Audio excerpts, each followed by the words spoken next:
ధన్యవాదాలు. యాక్చువల్గా ఈరోజు మేము నర్సింగ్ అసోసియేషన్ ఒక యూనియన్ని ఫామ్ చేశాము. ఎందుకంటే మేము హాస్పిటల్లో ఉన్న ప్రతి సమస్యల గురించి కూడా పోరాడాలనే ఆలోచనతో మేము ఈ యొక్క యూనియన్ అనేది ఫామ్ చేశాము.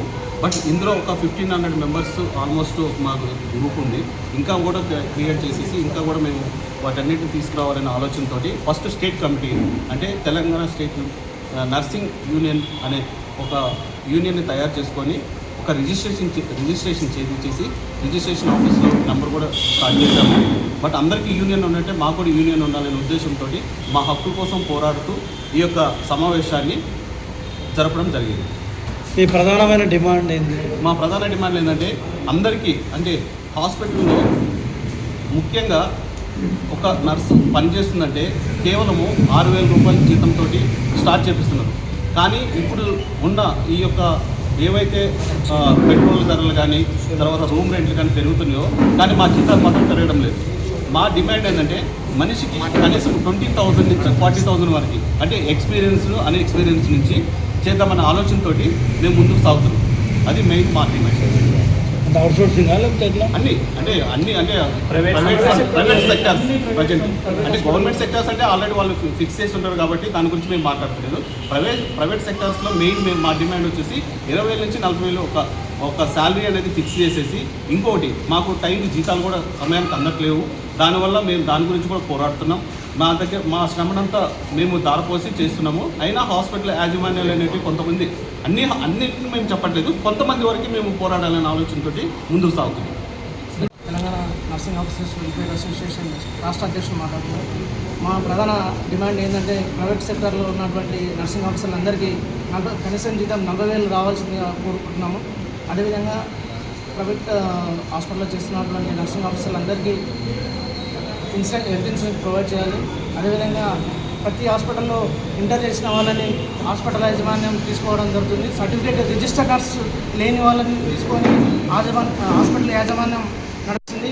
దీనివల్ల మేము గత 4 సంవత్సరాలు చదివి 5 సంవత్సరాలు చదివి మేము ఎంతో ఎక్స్పీరియన్స్తో కష్టపడి చదివి వచ్చాము.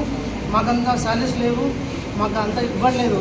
వాళ్ళకు 8,000 10,000 తీసుకొని జీతం తీసుకొని వాళ్ళని తీసుకోవడం జరుగుతుంది. ఇటువంటి ప్రతి ఒక్క హాస్పిటల్లో మా యూనియన్ తీసుకొని వెళ్ళి వాళ్ళని సందర్శించి మేము ప్రతి ఒక్క హాస్పిటల్ సందర్శించి హాస్పిటల్లో పనిచేస్తున్నటువంటి నర్సింగ్ ఆఫీసర్లందరినీ రిజిస్టర్ నర్సుగా తీసుకొని వాళ్ళని చేస్తున్నాము. ఇప్పుడు విషయం ఏంటంటే నర్సింగ్ ఇంకోటి మొన్ననే పడ్డటువంటి పంజాగుట్ట నిమ్స్ హాస్పిటల్లో పడ్డటువంటి నోటిఫికేషన్ ఏదైతే ఉందో అది కాంట్రాక్ట్ బేస్కి సంబంధించింది. దాంట్లో ఓన్లీ బీఎస్సీ నర్సింగ్ వాళ్ళకి అవకాశం ఇచ్చి జనరల్ నర్సింగ్ మిడ్వైఫర్ అని ఒక జీఎన్ఎం 3.5 years అది చేసిన వాళ్ళకి అవకాశం లేకుండా ఓన్లీ బీఎస్సీ వాళ్ళకి అని పెట్టేసి జీఎన్ఎం చేసిన వాళ్ళు ఆల్మోస్ట్ 30,000 వరకు ఉన్నారు. 10,000 ఏమో బీఎస్సీ వాళ్ళు ఉన్నారు. సో యావరేజ్గా ఎక్కువ మంది జీఎన్ఎం చేసిన వాళ్ళు ఉన్నారు. కానీ అందులో నిమ్స్ వాళ్ళు అటానమస్ వాళ్ళు ఇష్టం వచ్చినట్టు అంటే వాళ్ళే జియో పోస్ట్ చేసుకొని ఓన్లీ బీఎస్సీ వాళ్ళకని ఇచ్చారు. దానివల్ల జీఎన్ఎం వాళ్ళు చాలా నష్టపోతున్నారు. రాబోయే టీమ్స్లో కూడా జీఎన్ఎం వాళ్ళు బీఎస్సీ వాళ్ళతో పాటు కూడా మాకు కూడా ఎలిజిబిలిటీ ఇవ్వాలని టీమ్స్లో కూడా రాబోయే రోజుల్లో మాకు జీఎన్ఎం వాళ్ళకి అవకాశం కల్పించాలని మేము పోరాటం చేస్తున్నాం. త్వరలో జరగబోయే కార్యాచరణ ముందు మా టీం అంతా మా కార్యవర్గం అంతా కలిసి మాట్లాడుకుని ఫ్యూచర్లో ఏం చేయాలి, నర్సుల కోసం అప్పుడు ఎలా సాధించుకోవాలి, ఏం చేయాలన్నది మేము నిర్ణయించుకొని త్వరలో గవర్నమెంట్కి తెలియజేస్తాం.